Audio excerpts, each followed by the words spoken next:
नमस्कार दोस्तों। तो प्यारे मित्रों, एक बार फिर से आपका स्वागत है हमारे चैनल यूनिवर्सल केमिस्ट्री क्लासेस में। मैं नरेंद्र मिश्रा फिर से उपस्थित हुआ हूं और आज हम लोग पढ़ेंगे आईयूपीएसी का अगला पार्ट। जैसा कि आप जानते हैं कि हम अभी तक आईयूपीएसी पढ़ रहे हैं और आईयूपीएसी के कई 2 या 3 पार्ट हम पढ़ चुके हैं। तो अब हम आईयूपीएसी के अगले पार्ट को पढ़ेंगे और हम आपको बताना चाहेंगे कि अभी जो हम पढ़ रहे थे, हम उसमें पढ़ रहे थे ऑक्सीजन के ग्रुप। तो हमने क्या पढ़ा था कि यदि ऑक्सीजन 2 कार्बन के मध्य में लगी होती है तो उसको हम ईथर ग्रुप कहते हैं। ध्यान दीजिए, कल हमने इसके बारे में पढ़ा था। हमने कहा था कि जो इस प्रकार की संरचना होती है उनको 3 भागों में बांटा गया है। पहला भाग, जब ऑक्सीजन 2 कार्बन के मध्य में लगी हो तो उसको हम ईथर ग्रुप कहते हैं। दूसरा भाग ये था कि अगर 2 कार्बन के मध्य में ऑक्सीजन लगी हो और उनमें से एक कार्बन के पास डबल बॉन्ड लगाओ तो इस कंडीशन में हम क्या कहते हैं, इसको हम एस्टर कहते हैं। और जो हमारा तीसरा भाग होता है उसमें ऑक्सीजन 2 कार्बन के मध्य में लगी होती है और दोनों कार्बन के पास डबल बॉन्ड से ऑक्सीजन जुड़ी होती है। तो ऐसे जो समूह होते हैं उनको हम क्या कहते हैं, एनहाइड्राइड ग्रुप कहते हैं। तो प्यारे बच्चों, हम लोगों ने कल जो है सिंगल बॉन्ड सी मतलब ये जो ईथर ग्रुप होता है इसके विषय में हमने नियम पढ़ा था और हमने इसके नियम के साथ में इसके एग्जाम्पल भी पढ़े थे। तो मैं उम्मीद करता हूं कि आपको ईथर तक के नाम बनाने आ गए होंगे। और मैं आपसे एक रिक्वेस्ट करना चाहूंगा मेरे प्यारे बच्चों कि अगर आप आईयूपीएसी सीख रहे हैं हमारे वीडियो चैनल पर तो आपसे रिक्वेस्ट है कि आप क्रम से पार्ट 1 से सारे वीडियो देखिए। अगर आप पार्ट 1 से सारे वीडियो देखते हैं तो आपको क्रम से समझ में आएगा बहुत अच्छे तरीके से और आप सीख जाएंगे। अगर आप बीच में वीडियो देखते हैं तो हो सकता है आपको समझ में कम है, इसलिए रिक्वेस्ट है मेरी। और जब भी आप आईयूपीएसी पढ़ने के लिए बैठिए तो प्लीज आप कॉपी और पेन अपने साथ रखिए, उसके बाद पढ़ाई करिए। तो आज हम बात करेंगे एस्टर ग्रुप के बारे में। हमने ईथर ग्रुप पढ़ लिया है और उम्मीद करेंगे कि आपको समझ में आ गया होगा। अब हम एस्टर ग्रुप पढ़ेंगे। इससे पहले हम कहना चाहेंगे कि हम आपको आईयूपीएसी अच्छे सिखाएंगे, हम आपको ऑर्गेनिक केमिस्ट्री बहुत अच्छी पढ़ाएंगे, हम आपको रिएक्शन बनाना सिखाएंगे, सारे लॉजिकल क्वेश्चन होते हैं उनका आंसर देंगे, आपको इस आंसर देना सिखाएंगे। इसके अतिरिक्त जो इनऑर्गेनिक केमिस्ट्री है, केमिस्ट्री का फर्स्ट पार्ट है, first year inter high school जो भी है, सारी केमिस्ट्री आपको बहुत अच्छे तरीके से पढ़ाएंगे। बस प्लीज आप हमारे हमसे जुड़े रहिए, हमारे चैनल को लाइक करिए और आपके जो फ्रेंड्स हैं उनको शेयर करिए, सब्सक्राइब करिए। आप यहाँ पर पूरी केमिस्ट्री सीखेंगे, ये मेरा आपसे वादा है। तो आइए आज हम लोग पढ़ते हैं second part, ester group. Ester group की आईयूपीएसी कैसे बनाई जाती है तो इसके लिए सबसे पहले हम इसका नोट करेंगे एग्जांपल। देखिए, इसको हमने यहाँ से सेपरेट कर दिया है, नीचे के पार्ट में हम पढ़ेंगे। तो पहला एग्जांपल है CH3 single bond CH2 single bond C double bond O single bond O single bond CH3। देखिए, जैसा कि आप समझ सकते हैं कि इसमें ये जो लगा हुआ है C double bond O single bond O, ये एस्टर ग्रुप लगा हुआ है, ठीक है ना। तो अब हम इसका आईयूपीएसी बनाएंगे। तो आईयूपीएसी बनाने से पहले हम जरा इसका नियम समझ लेते हैं। तो प्लीज आप लोग राइट डाउन कर लीजिए नियम। किसके लिए? एस्टर के लिए। एस्टर के लिए जो नियम होता है वो क्या होता है, तो प्लीज कॉपी और पेन क्लिक उठाइए और लिखिए। यदि किसी कार्बनिक श्रृंखला में एस्टर समूह लगा होता है, यदि किसी कार्बनिक श्रृंखला में एस्टर समूह लगा होता है तो इस अवस्था में नंबरिंग हमेशा, कल भी हमने बताई थी कि ऑक्सीजन के दोनों ओर अलग अलग होती है, ठीक है ना, समझ रहे होंगे आप लोग। और नंबरिंग कर लेने के बाद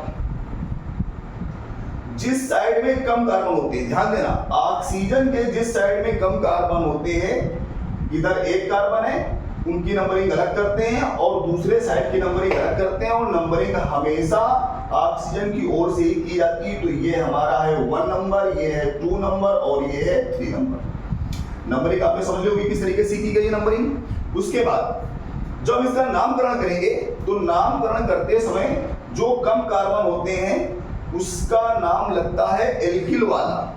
कौन सा नाम लगता है? एल्किल वाला। मतलब यहां पर हमको लिखना है एक कार्बन को हम पढ़ेंगे मेथ, और उसमें हम क्या बोलेंगे? Alkyl, methyl. इसको हम मिथाइल करेंगे, एल्किल वाला नाम लिखा जाएगा तो मिथाइल। और उसके बाद दूसरी तरफ 1 2 3 कार्बन है तो तीनों कार्बन के नाम लिखे जाएंगे। तो नाम क्या हो जाएगा इसका? हो जाएगा प्रोप। 3 कार्बन को हम प्रोप पढ़ते हैं। उसके बाद देखो सभी कार्बन के मध्य में सिंगल बॉन्ड लगा हुआ है, इसलिए इसको हम क्या लिखेंगे, एन। मुझे लगता है आप लोग समझ रहे होंगे अच्छे तरीके से। और उसके बाद अब जो ये ग्रुप लगा हुआ है हमारा एस्टर ग्रुप, इसका लगेगा अनुलग्न वाला नाम। अनुलग्न का मतलब होता है सफिक्स, अनुलग्न। तो इसका अनुलग्न नाम होता है O8, OATE, OH। तो इसका नाम बना मेथिल प्रोपेनोएट। अब ध्यान दीजिए, अनुलग्न वाला जो नाम लगा है वो 1 नंबर पर लगा हुआ है, इसलिए डैश में लगेगा 1। तो उम्मीद करेंगे आपने समझ लिया होगा। एक बार फिर से इसका नियम देख लेते हैं।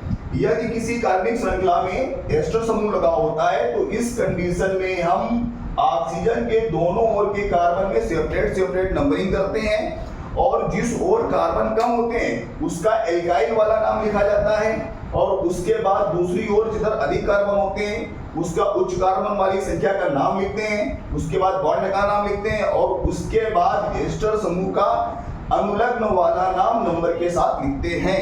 ये इसका नियम है। आइए इसका हम एक दूसरा एग्जांपल लेते हैं। इसका दूसरा एग्जांपल है CH3 single bond CH2 single bond C double bond O single bond O single bond CH2 single bond CH3। इस बार हमने इसका एग्जांपल थोड़ा सा बढ़ा लिया है और हम चाहेंगे कि आप लोग इसको अच्छे तरीके से समझिए। तो जैसा कि नियम है, नियम के अनुसार देखिए ये हमारा एस्टर ग्रुप लगा हुआ है, और इस एस्टर ग्रुप में जो ये ऑक्सीजन है, इस ऑक्सीजन से ब्रांच आधी इधर है और आधी इधर है, 2 भागों में हमारी पूरी श्रृंखला बटी हुई है। तो पहले इस पर नंबरिंग करेंगे 1 और 2।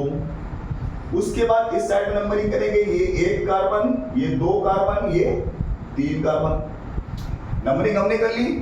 मुझे लगता है आप लोग समझ रहे होंगे, और हो सकता है कई लोगों के तो नाम भी बन गए होंगे, आपने सोच लिया होगा कैसे बनाना है। अब हमको क्या करना है, तो अब हमको कम संख्या देखनी कार्बन की। इधर साइड में 2 संख्या है, केवल 2 कार्बन है, इसलिए इसका कौन सा नाम लिखेंगे, एल्किल वाला। तो क्या नाम बनेगा, एथिल। क्या बनेगा नाम, एथिल। उसके बाद अब दूसरी ओर देखेंगे तो 1 2 3 कार्बन है ना, तो हायर कार्बन हमको C3 मिला है, मतलब इसका नाम क्या होगा, प्रोप। हो जाएगा प्रोप। उसके बाद सिंगल बॉन्ड लगे हुए हैं, तो सिंगल बॉन्ड को क्या पढ़ते हैं, एन, प्रोपेन। उसके बाद अब देखिए ये हमारा एस्टर समूह है, और इसका अनुलग्न वाला नाम क्या होता है, O8। O8 किस नंबर पर लगा है, 1 नंबर पर, तो डैश 1। क्या नाम बना, एथिल प्रोपेनोएट 1। तो अब मैं उम्मीद करूंगा कि आपको अच्छी तरीके से समझ में आ गया होगा कि एस्टर का IUPAC नाम कैसे बनाया जाता है। चलिए हम चाहेंगे कि आप इनको नोट कर लीजिए, उसके बाद हम आगे बढ़ते हैं नंबर 3 एनहाइड्राइड का IUPAC नाम।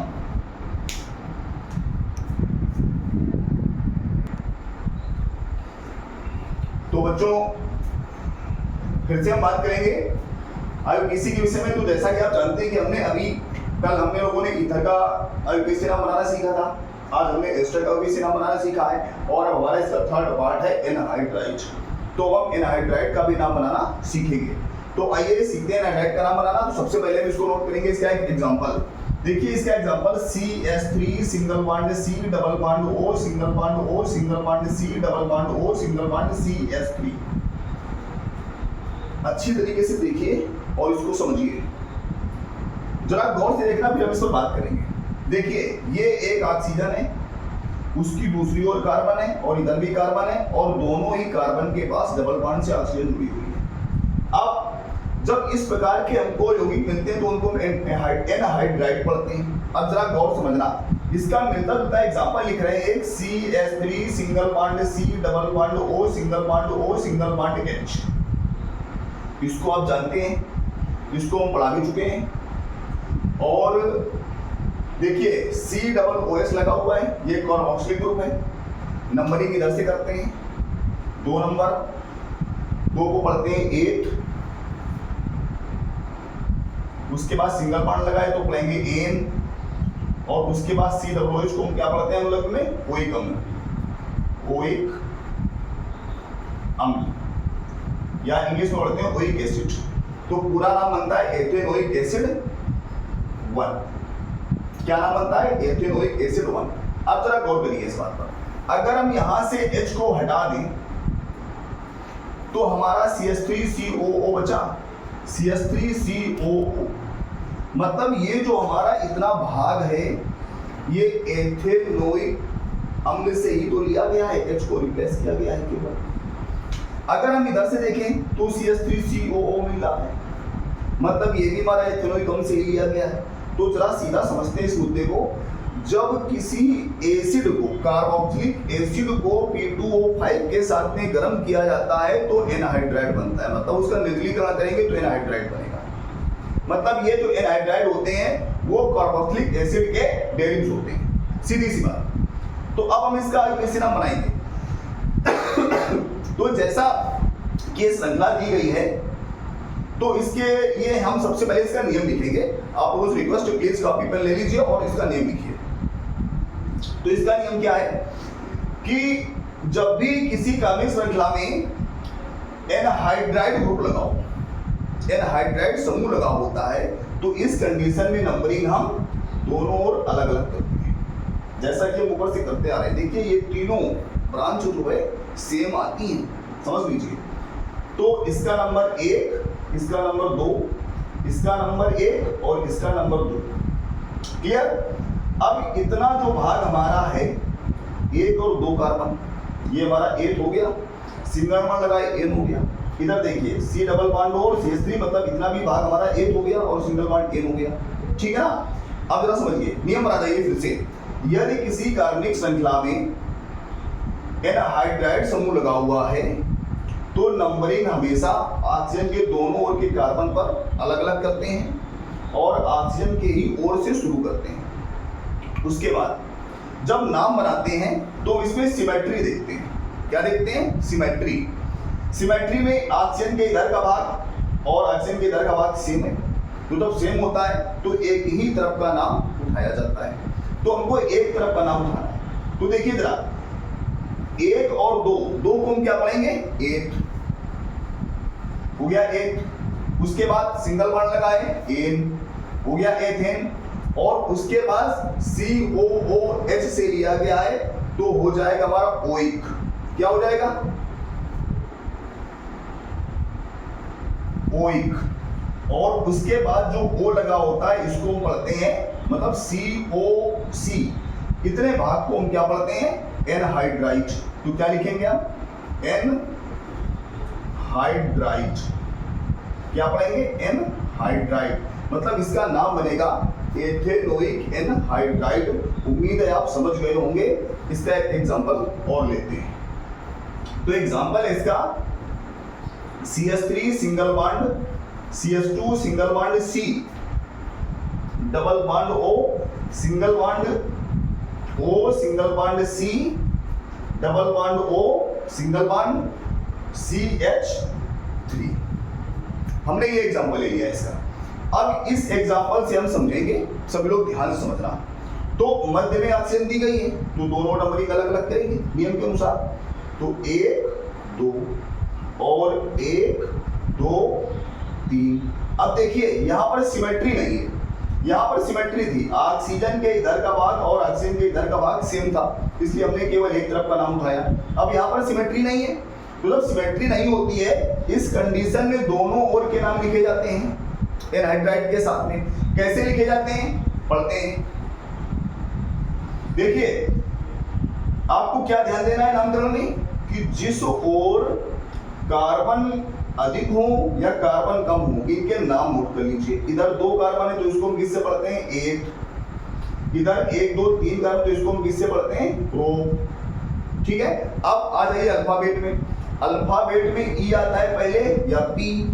तो पहले ई आता है। क्या आता है पहले? ई। तो अब पहले इसका नाम लिखेंगे। क्या नाम होगा इसका? देखिए 8। उसके बाद सिंगल बॉन्ड लगाए तो हो जाएगा एन, एथेन। उसके बाद इससे जुड़ा हुआ लिखा जाएगा दूसरी ओर का नाम क्या है? C3 को प्रोप, तो लिखेंगे प्रोप। सिंगल बॉन्ड लगाए तो एन, प्रोपेन। और उसके बाद इतने ग्रुप का नाम क्या होता है? एनहाइड्राइड। तो क्या लिखेंगे हम? हाइड्राइड। क्या नाम बना जरा समझ सकते हैं आप, इसका नाम क्या बना है? Ethane propane anhydride. क्या नाम बना?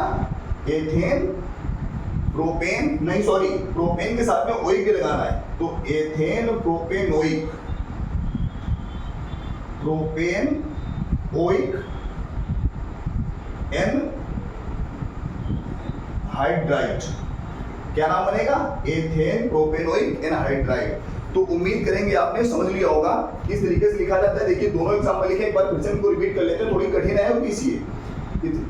मेजॉरिटी ऑफ जो टीचर्स होते हैं ना, वो इस प्रकार के यूपीसी पढ़ाते ही नहीं है भाई साहब, जरा समझने का प्रयास करिए। ये हम आपको आईआईटी और नीट के लेवल के यूपीसी पढ़ा रहे हैं, थोड़ा रिक्वेस्ट है आपसे, थोड़ा इसको समझना अच्छे तरीके से। अगर आप भी चाहते हैं कि आप टेस्ट को क्वालिफाई कर पाए, तो आपको तैयार हो पाए, तो एनहाइड्राइड की कंडीशन लेकर दोनों ओर कार्बन की संख्या सम है, सिमेट्रिकल है, तो सिमेट्रिकल होने पर हम क्या करते हैं? एक ही साइड के कार्बन की संख्या के नाम के साथ में ओइक जोड़ करके एनहाइड्राइड लगा देते हैं। क्या लगा देते हैं? ओइक जोड़ करके एनहाइड्राइड लगा देते हैं। तो हमने एक साइड के दो नाम देखे, तो हमारा बन रहा है एथेन, सिंगल पार्ट में ओइक, और उसके बाद क्या किया हमने? एनहाइड्राइड जोड़ दिया। तो एथेन ओइक एनहाइड्राइड हमारा बन गया ऊपर वाले का। और जब दोनों ओर कार्बन की संख्या भिन्न भिन्न होती है, तो इस कंडीशन में क्या करते हैं? तो देखना, दोनों ओर अलग अलग नंबरिंग करते हैं, और उसके बाद दोनों के नाम लिख लेते हैं हायर कार्बन के। तो इधर कार्बन का नाम हायर आ रहा है एक, और इधर के हायर कार्बन नाम आ रहा है प्रो। तो हम क्या करेंगे? अल्फाबेटिकली लिखा जाता है, अल्फाबेट के आधार पर। तो पहले ई आता है, उसके बाद पी आता है। तो पहले ई का नाम लिखेंगे एथेन, उसके बाद पी का नाम लिखेंगे प्रोपेन, उसके बाद इसमें क्या जोड़ेंगे? ओइक, और उसके बाद क्या लिखा जाएगा? ग्रुप का नाम एनहाइड्राइड। इस प्रकार से एनहाइड्राइड समूह की यूपीएससी बनाई जाती है। उम्मीद करेंगे आपको समझ में आ रही होगी। तो प्लीज आपसे रिक्वेस्ट है, मेरे चैनल को लाइक करिए, सब्सक्राइब करिए, और अपने साथियों को शेयर करिए, ताकि वो भी सीख सकें। अभी हम आपको बहुत अच्छी अच्छी चीजें बताएंगे, ऐसी चीजें बताएंगे जो आपने कभी सोची नहीं होगी कि केमिस्ट्री में ये भी होता है। तो प्लीज आपसे निवेदन है।